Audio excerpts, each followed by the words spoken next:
नमस्कार दोस्तों, इस वीडियो में हम लोग कवर करेंगे 1 जुलाई 2022 के महत्वपूर्ण झारखंड करंट अफेयर एवं राष्ट्रीय एवं अंतर्राष्ट्रीय घटनाओं को जिक्र करेंगे, जिसमें आपको आगामी एग्जाम के लिए महत्वपूर्ण सेशन रहेगा। तो चलिए वीडियो को शुरू करते हैं। सबसे पहला सवाल जो कि झारखंड करंट अफेयर से रिलेटेड है, इसमें बोर्ड आज का पहला सवाल कि हूल क्रांति दिवस या संथाल विद्रोह दिवस हर वर्ष कब मनाया जाता है। देखिए, सबसे पहले हम समझेंगे कि हूल का मतलब क्या होता है। हूल का मतलब विद्रोह होता है बाबू, हूल का मतलब विद्रोह होता है। बोल रहा है कि हर वर्ष कब मनाया जाता है, तो इसका सही आंसर ऑप्शन नंबर बी हो जाएगा। 30 जून को हूल क्रांति दिवस मनाया जाता है। अब आपके मन में आ रहा होगा कि ठीक है, 30 जून को ही क्यों मनाया जाता है।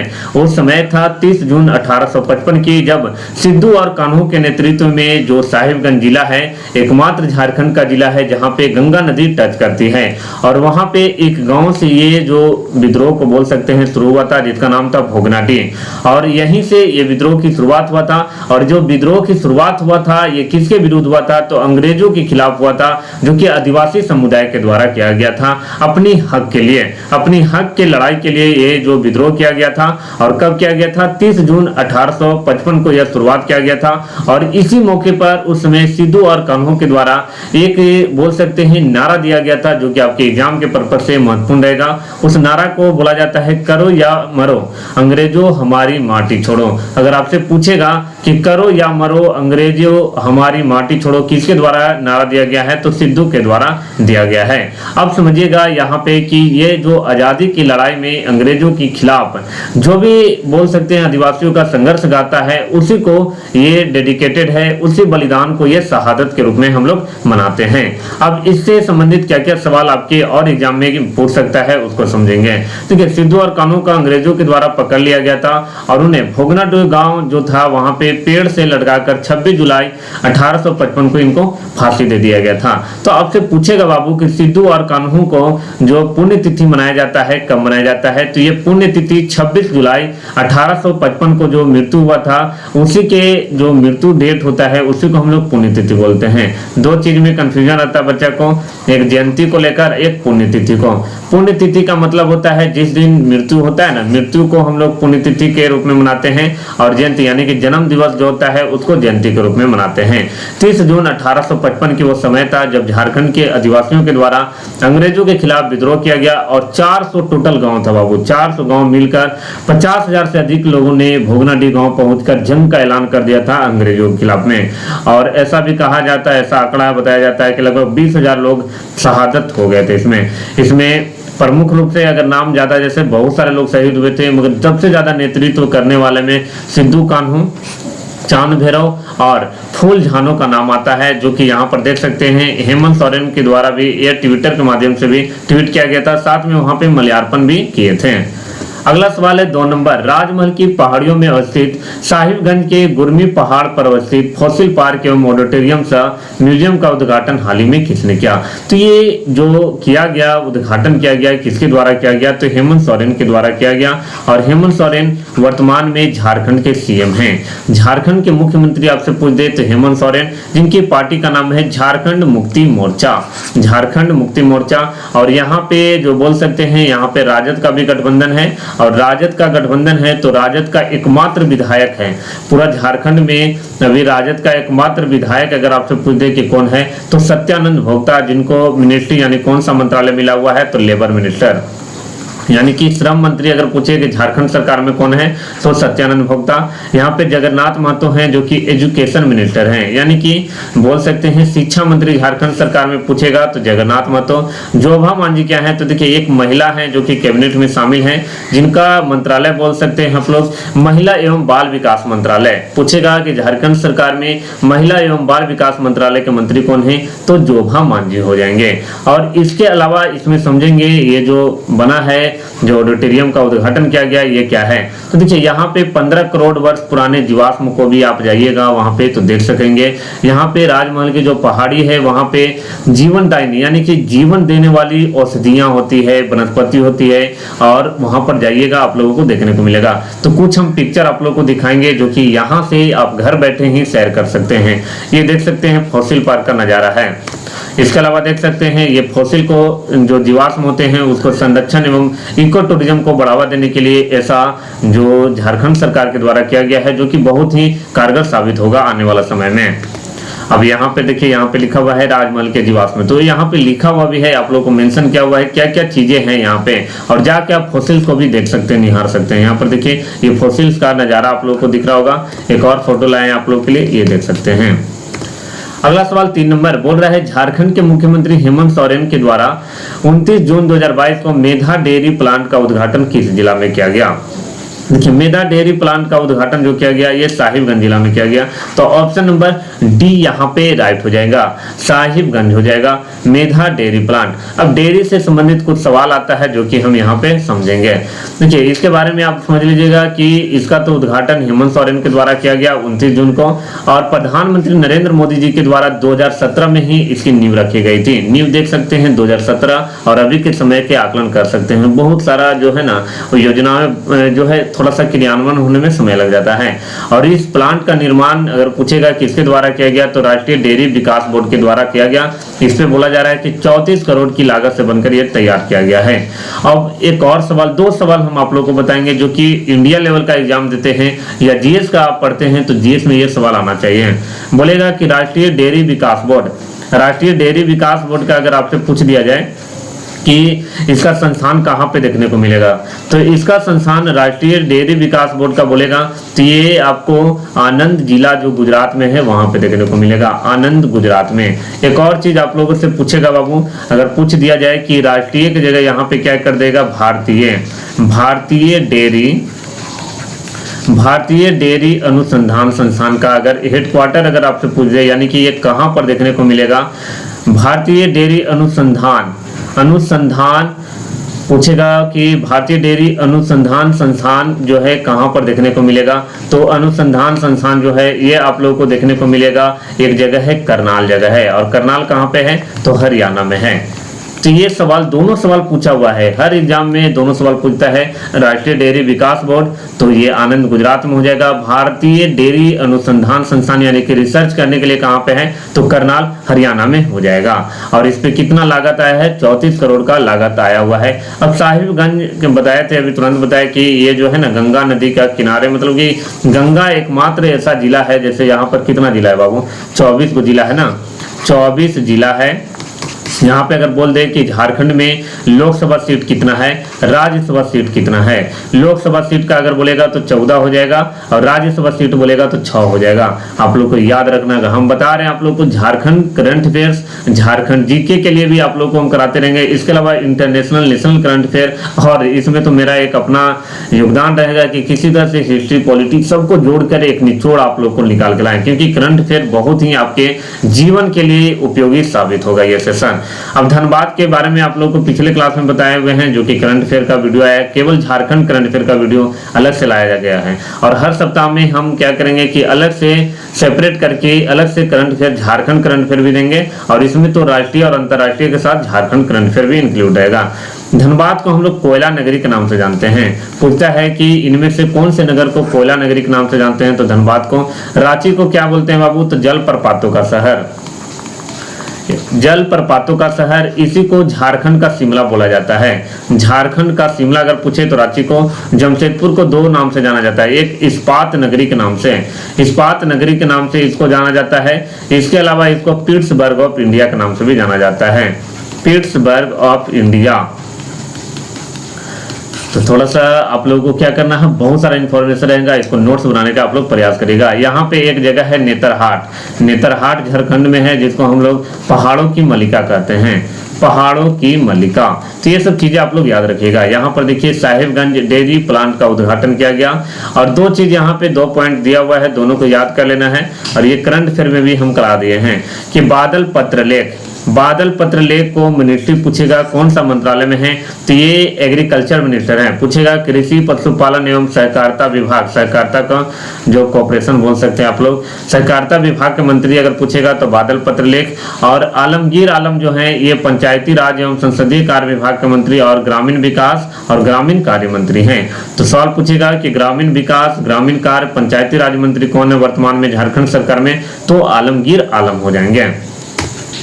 अगला सवाल, अब यहाँ से करंट अफेयर, पीछे देख रहे थे हम लोग वो भी करंट अफेयर ही था मगर झारखंड करंट अफेयर था। अब यहाँ से राष्ट्रीय और अंतर्राष्ट्रीय करंट अफेयर, क्योंकि जेपीएससी का एग्जाम देते हैं, झारखंड एसएससी सीजीएल देते हैं, झारखंड दरोगा देते हैं और झारखंड से संबंधित जो भी एग्जाम देते हैं वहां पे नेशनल करंट अफेयर भी, इंटरनेशनल करंट अफेयर भी पूछे जाते हैं।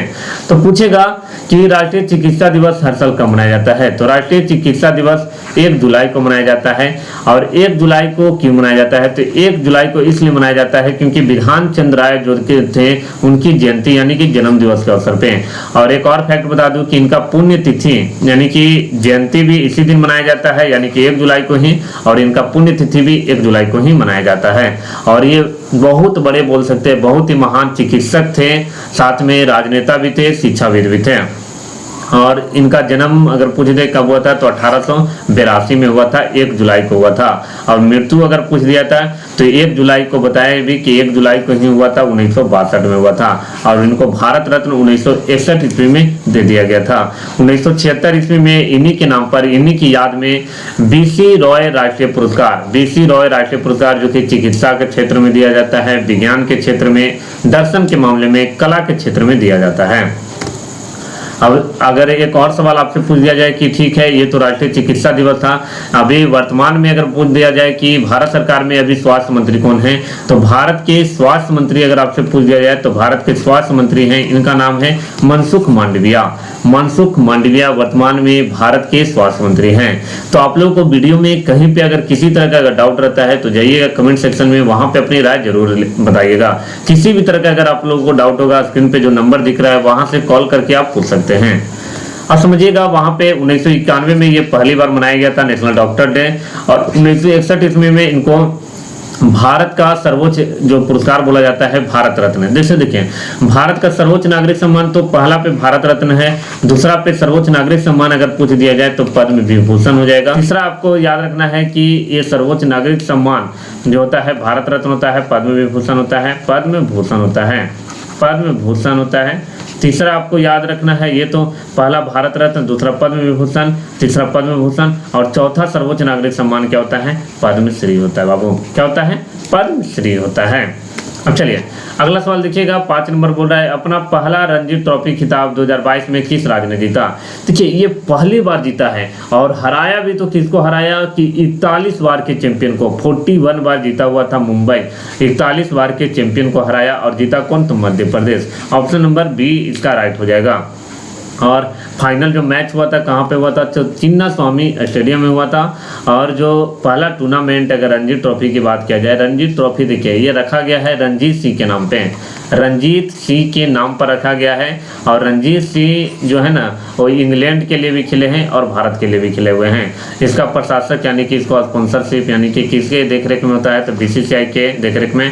और इससे पहले जो मैच हुआ था, जैसे ये जो आया ना रणजी ट्रॉफी खिताब 2022 वाला, ये 2021-22 वाला है। इससे पहले कब हुआ होगा, 2020-21, जो कि आयोजन ही नहीं हुआ था, यानी कि आयोजन नहीं हुआ तो कोई पार्टिसिपेट नहीं किया तो कोई जीता नहीं होगा। और 2019-20 यानी कि इससे पहले, अभी तो मध्य प्रदेश जीता है, इससे पहले कौन जीता था, तो सौराष्ट्र जीता था, सौराष्ट्र इससे पहले जीता हुआ था। अब देखिए इससे के अलावा क्या क्या फैक्ट है, एक और चीज आप लोगों को बता दूं कि मध्य प्रदेश का वर्तमान में अगर कोच अगर आपसे पूछ दिया जाए कि जो मध्य प्रदेश रणजी ट्रॉफी हुआ था इसके कोच कौन थे, तो इनका नाम था चंद्रकांत पंडित। एक फैक्ट बताते हैं बहुत ही मजेदार है, बताइए जो कोच रहते हैं, कोच रहे और अपनी टीम के लिए जो है ना मेडल यानी कि खिताब जितवाए, मगर इससे पहले चंद्रकांत पंडित जो थे ये मध्य प्रदेश के लिए खेलते भी थे। मध्य प्रदेश जो रणजी होता था उसके लिए खेले मगर आज तक नहीं जीत पाए, मगर कोच के रहते हुए वो जो उनका सपना था वो पूरा कर लिए। अगला है कि जीएसटी दिवस प्रतिवर्ष कब मनाया जाता है, गुड्स एंड सर्विस टैक्स। कभी कभी तो फुल फॉर्म ही पूछ देता है, नॉर्मली जो एग्जाम होता है बीएड वगैरह का वहाँ पे, तो ये 1 जुलाई को मनाया जाता है। ऑप्शन नंबर बी यहाँ पे राइट हो जाएगा।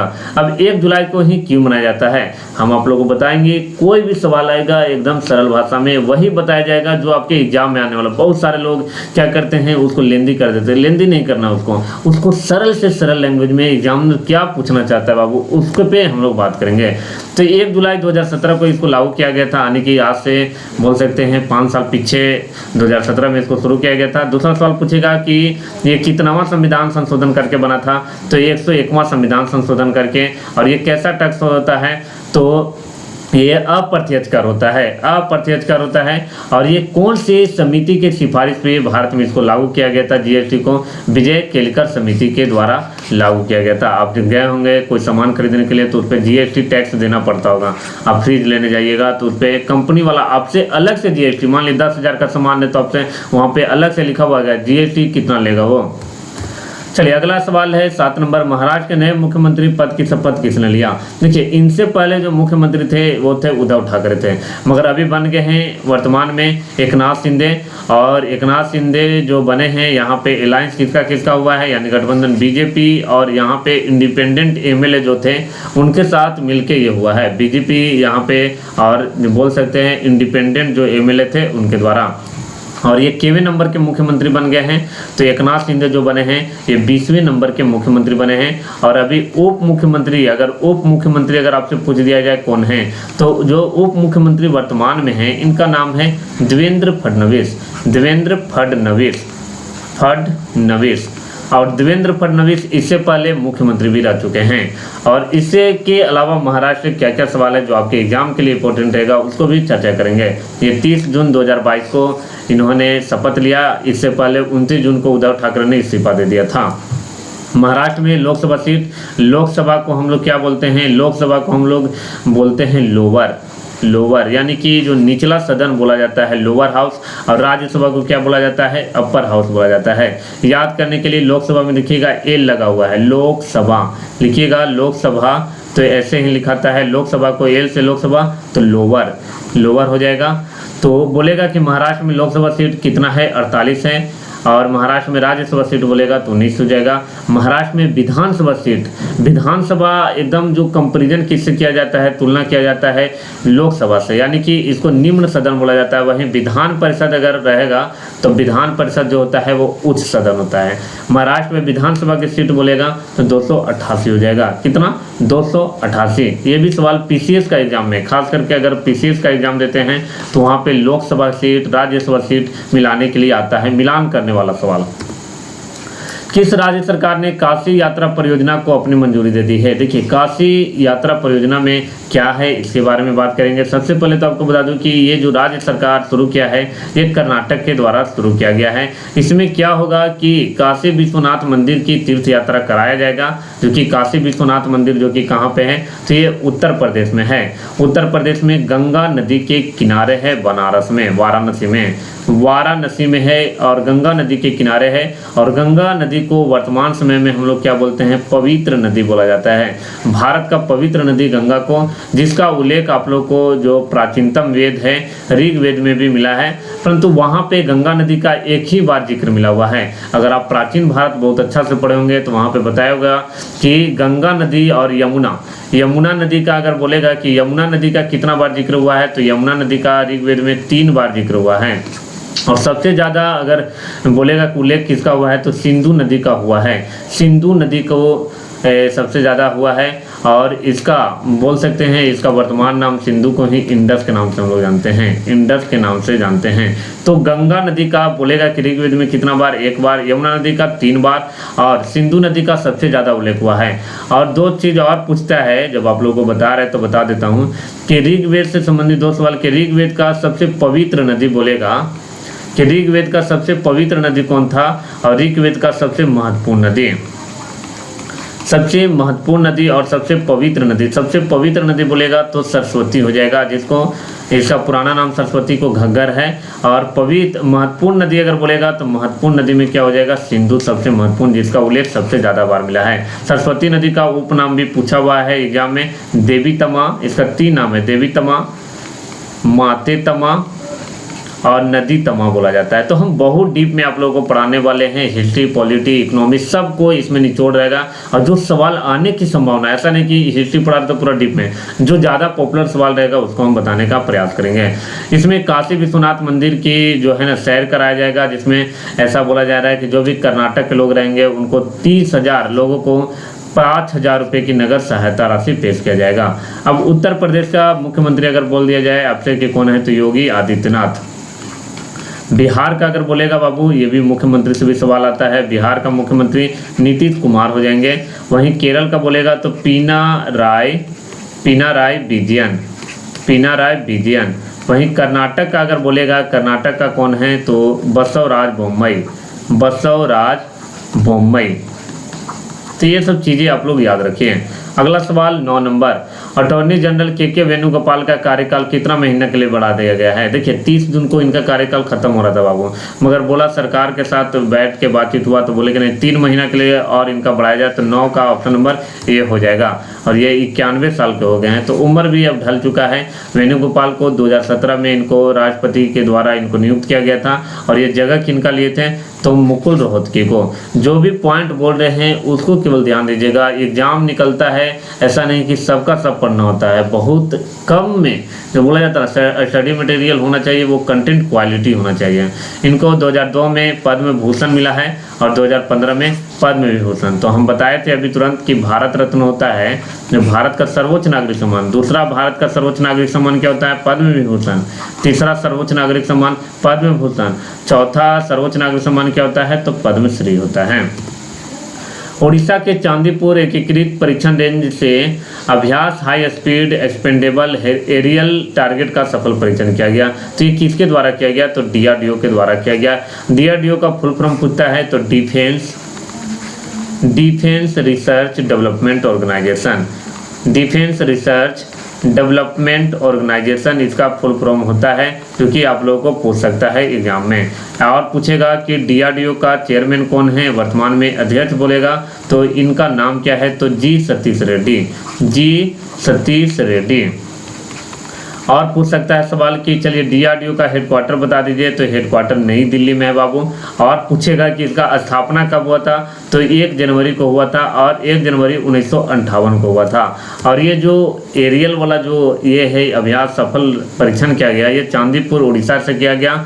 और ये क्या करेगा कि जो ये गैस टरबाइन इंजन पे आधारित है, गैस टरबाइन इंजन पे आधारित रहेगा और सबसोनिक गति से लंबी उड़ान के लिए यह जाना जाता है। इसका उपयोग हम लोग विभिन्न तरह के जो भी मिसाइल हैं उसका मूल्यांकन करने के लिए इसका उपयोग करेंगे हम लोग। 11 नंबर से पहले डीआरडीओ से संबंधित एक चीज़ आप लोग जान लीजिएगा। देखिए ये जो आप पिक्चर में देख रहे हैं ये चल रहा है वीडियो, तो यहाँ पर आपको ये ऑटोनोमस फ्लाइंग विंग टेक्नोलॉजी डीमोनेस्ट्रेटर है, जो कि पहले उड़ान किया गया डीआरडीओ के द्वारा, इसका सफल परीक्षण किया गया। और जो कि ये बोल सकते हैं हम लोग कि छोटे टरबाइन इंजन के द्वारा इसको संचालित किया जाएगा, जो कि डीआरडीओ का एक प्रयोगशाला है जिसको बोलते हैं एडीई के द्वारा बनाया गया। तो आपसे सवाल पूछेगा कि ऑटोनोमस फ्लाइंग विंग टेक्नोलॉजी डीमोनेस्ट्रेटर का सफल परीक्षण कहाँ से किया गया? तो चित्रदुर्ग से किया गया। और चित्रदुर्ग कहाँ पे है? तो ये है कर्नाटक में। और कब परीक्षण किया गया? 1 जुलाई 2022 में ही किया गया था। अगला सवाल है कि हाल ही में अंबिका राव का निधन हो गया, इनका संबंध किस क्षेत्र से है? तो अंबिका राव अभिनेत्री थे और ये मलयालम फिल्म के लिए जानी जाती थी। मलयालम फिल्म के लिए जानी जाती थी और इनके द्वारा वायरस और कुंभलंगी नाइट्स जैसी हिट फिल्म भी दे चुके हैं। और अब इनके बारे में और कुछ फैक्ट है, उससे पहले हम जानेंगे कि मलयालम कहाँ पे बोला जाता है? केरल राज्य में बोला जाता है। और केरल दक्षिण भारत का राज्य है। और केरल में और दक्षिण भारत का केरल के अलावा कौन कौन से राज्य है? केरल, कर्नाटक, गोवा, और आपका दक्षिण भारत में आ जाएगा आपका तमिलनाडु हो जाएगा, तेलंगाना हो जाएगा, और क्या हो जाएगा बाबू? आंध्र प्रदेश हो जाएगा। तो ये सब चीज़ आप लोग याद रखिएगा, ये दक्षिण भारत के राज्य हैं। हम धीरे धीरे सब क्लियर करा देंगे। अगर आपसे पूछ दिया जाए बाबू, एक और सवाल आप लोगों को हम लेके आते हैं कि केरल में तो मलयालम भाषा बोला जाता है, कर्नाटक में क्या बोला जाता है, गोवा में क्या बोला जाता है? गोवा में कोंकणी बोला जाता है, गोवा में कोंकणी। और वहीं कर्नाटक में बोलेगा तो कन्नड़ बोला जाता है, कन्नड़ भाषा। तमिलनाडु में बोलेगा तो तमिल भाषा बोला जाता है। तेलंगाना और आंध्र प्रदेश में क्या बोला जाता है? तेलुगु बोला जाता है। तो कभी कभी भाषा से भी सवाल आ सकते हैं। अगर नहीं भी आता है तो आप लोग को IQ बढ़ाने के लिए ये चीज़, जितना भी हमारे राज्य हैं वर्तमान में अभी कितने राज्य हैं, तो बहुत सारे लोग 29 लड़ जाते हैं, नहीं 28 राज्य हैं। इसको एक थोड़ा सा 2 है उसको बंद करिएगा तो 2 को बंद करिएगा तो 8 बजेगा। तो 8 वो केंद्र शासित प्रदेश है, यानी कि यूनियन टेरिटरीज कितना है? 8 है। और स्टेट आपका कितना है? 28 है। महाराष्ट्र का औरंगाबाद जिले का नाम बदलकर क्या कर दिया गया है? देखिए जो महाराष्ट्र का औरंगाबाद जिला है ऐसा ही एक औरंगाबाद जिला आपका बिहार में है। बिहार में भी औरंगाबाद जिला है, जो कि बिहार में अगर बोलेगा कितना जिला है तो बिहार में अभी वर्तमान में 38 जिला में से एक जिला औरंगाबाद है, जो कि फेमस है देव सूर्य मंदिर के लिए। तो यहाँ पे हम लोग बात करें महाराष्ट्र वाला औरंगाबाद, जो कि औरंगजेब के नाम पर रखा गया है। औरंगाबाद को नाम जो है औरंगजेब के नाम पे 17वीं शताब्दी में रखा गया था। और संभाजी जो हैं, संभाजी इसका राइट आंसर होगा कि ऑप्शन नंबर ए हो जाएगा कि औरंगाबाद जिले का नाम बदलकर संभाजी रख दिया गया है, संभाजी नगर। संभाजी मराठा राजा थे, छत्रपति शिवाजी उनके बड़े बेटा का नाम है, जिनको औरंगजेब के द्वारा इनको 4 महीने तक कैद करके रखा गया था। कहाँ पे? तो सोनेरी महल में रखा गया था। अब उस्मानाबाद जो है, उस्मानाबाद का नाम बदल कर क्या कर दिया गया है? उस्मानाबाद का नाम भी बदल कर दिया गया है धाराशिव, धाराशिव कर दिया गया है। एक और चीज़ याद रखिए जब नाम बदलने की बात हो रहा है तो एक है आपका Navi Mumbai airport. Navi Mumbai airport, Navi Mumbai airport का नाम क्या कर दिया गया है? डीवाई पाटिल एयरपोर्ट कर दिया गया है। डीवाई पाटिल एयरपोर्ट कर दिया गया है किसका? नवी मुंबई एयरपोर्ट का। तो ये सब फैक्ट है जो कि आपको पता होना चाहिए। किसी भी तरह का अगर डाउट रहता है तो आप जाइएगा कमेंट सेक्शन में। अब देखिए एक झारखंड दर्शन से झारखंड स्पेशल वीडियो भी हम लेके आएंगे आप लोगों को। तो झारखंड से संबंधित एक सवाल आप लोगों के लिए हम छोड़ते हैं आज, इसको ये वीडियो का आप लोगों को देखना है। और ये वीडियो को देखिए, इसमें सूर्य मंदिर का दृश्य है। अब बताइए, हम पहला वीडियो लेके आए हैं, इसको प्यार दीजिएगा आप लोग और धीरे धीरे हम अपने आप में बदलाव भी करने का कोशिश करेंगे। ये सूर्य मंदिर आप लोग को जो दिख रहा है वीडियो के माध्यम से, तो आपको बताना है कि ये झारखंड के कौन सा जिला में देखने को मिलेगा ये सूर्य मंदिर। और इसकी एक खासियत भी है और उसको मेंशन करना है, और प्रॉपर लोकेशन अगर आप लोगों को पता है तो आपको बताना है। ये झारखंड का जाना माना सूर्य मंदिर है जिसको आप लोगों को बताना है। तो स्पेशल थैंक्स है हमारा झारखंड चैनल को, जो कि हम लोग को लाने के लिए, आप लोगों को सेवा देने के लिए। तो हम उम्मीद करेंगे ये वीडियो आप लोगों को पसंद आ रहा होगा। किसी भी तरह का अगर डाउट रहता है तो आप लोगों के लिए कमेंट सेक्शन ओपन है, कमेंट सेक्शन में जाइएगा और अपनी राय रखिएगा। अगर वीडियो पसंद आए तो लाइक जरूर करिए और शेयर करना नहीं भूलना है। जितने भी आपके फ्रेंड्स हैं वहाँ पे शेयर करिए, और ये सेशन को हम और भी मज़ेदार बनाएंगे धीरे धीरे, और इसमें सुधार करने की गुंजाइश रहेगा। और मिलते हैं अगले वीडियो में, तब तक आप लोग देखते रहिए हमारा झारखंड।